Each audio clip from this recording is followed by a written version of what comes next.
Hər vaxtınız xeyir əziz müəllimlər. Yenə də deməli 18 iyun sertifikasiya imtahanında müəllimlərin qarşılaşdığı bir neçə sualın izahını verəcəm.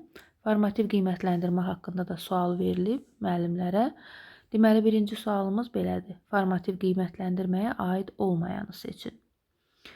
Şagirdlərə öyrənmə prosesində dəstək verir. Bəli, proses zamanı, öyrənmə prosesi zamanı biz formativ qiymətləndirmədən istifadə edirik və şagirdi deməli inkişafa aparan qiymətləndirmədir formativ qiymətləndirmə.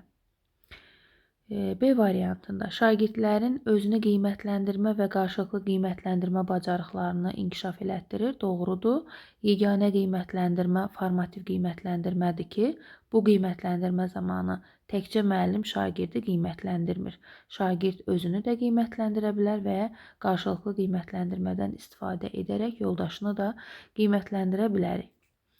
Deməli, amma təbii ki, qiymətləndirmə meyarlarını müəllim özü hazırlayır. Yəni, bəzən belə sualda düşə bilər ki, özünü qiymətləndirmədə qiymətləndirmə meyarını kim hazırlayır? Yəni, qiymətləndirmə meyarı müəllim tərəfindən hazırlanır. C variantında vacib xüsusiyyətlərindən biri effektiv əks əlaqənin olmasıdır. Bəli, formativ qiymətləndirmənin bir neçə vacib xüsusiyyətləri var ki, yəni təlim nəticələrinə uyğun olması, davamlı müşahidənin aparılması, qiymətləndirmə meyarlarının olması və effektiv əks əlaqənin olmasıdır. Bu fikir də doğrudur.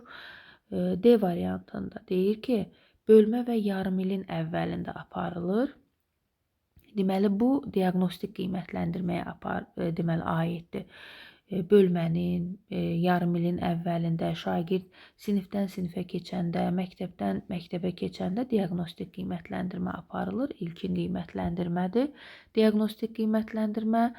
E variantı isə şagird nailiyyətlərinin izlənməsinə imkan yaradır. Bəli, yəni şagirdi hədəfə çatdıran, məqsədə çatdıran, şagirdin fəaliyyətini, nailiyyətini izləyən qiymətləndirmə formativ qiymətləndirmədir. Deməli, burada bizim yanlış cavabımız D variantıdır. İkinci sual. Proyekt təqdim etməlisiniz, təqdimatı elə etməlisiniz ki, sponsor sizin təqdimatı seçsin. Verilmiş tapşırıq idrak taksonomiyasının hansı mərhələsinə aiddir? Deməli, bu inandırmaq qabiliyyəti istəyir şagirdlərdən.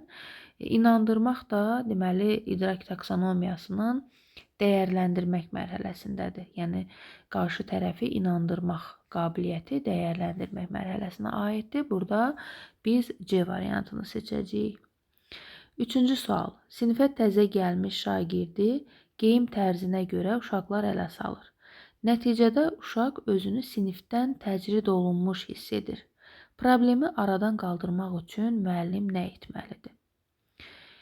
Deməli, burada görürük ki, şagird bullyingə məruz qalır, özü də sosial bullyingə məruz qalır. Çünki digər şagirdlər bu şagirdə deməli şiddət göstərirlər. Təcrid edirlər, sosiallaşmağa qoymurlar, ünsiyyət qurmağa imkan vermirlər.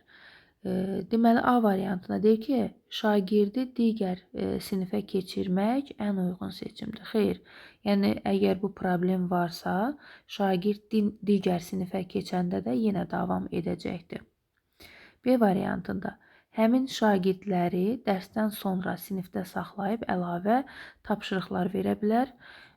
Bu da uyğun variant deyil, çünki biz şagirdlərə əlavə tapşırıq versək, bizim problemimiz həll olmayacaq. Yəni, problem şagirdlər arasında bullying hadisəsinin baş verməsidir ki, əlavə tapşırıq verməklə də biz onu aradan qaldıra bilmərik. Behaviorizm nəzəriyyəsində də keçmişdik. Yəni, biz müsbət gücləndirmə, negativ gücləndirmə və yaxud da ki, müsbət cəzalandırma, pozitiv cəzalandırma və negativ cəzalandırmalardan istifadə edə bilərik. Amma yəni bizim tədbirimiz də məqsədə uyğun olmalıdır ki, şagirdin arzu olunmayan davranışını aradan qaldıraq. Yəni, əlavə tapşırıq vermək bu problemimizi aradan qaldırmayacaqdır. C variantında hər iki tərəflə ayrılıqda danışıb onlarda emosional intellekti inkişaf etdirə bilər müəllim. Təbii ki, bu fikir doğrudur. Yəni hər bir şagirdlə danışa bilərik və onlarda özünü idarə etməni, daha sonra empatiya hissini formalaşdıra bilərik ki, bu da şagirdlər arasında münasibəti əlbəttə ki, yaxşılaşdıracaqdır. D variantında müəllim şagirdi ələ salan yoldaşlarının ondan üzr istəməsinə şərait yarada bilər.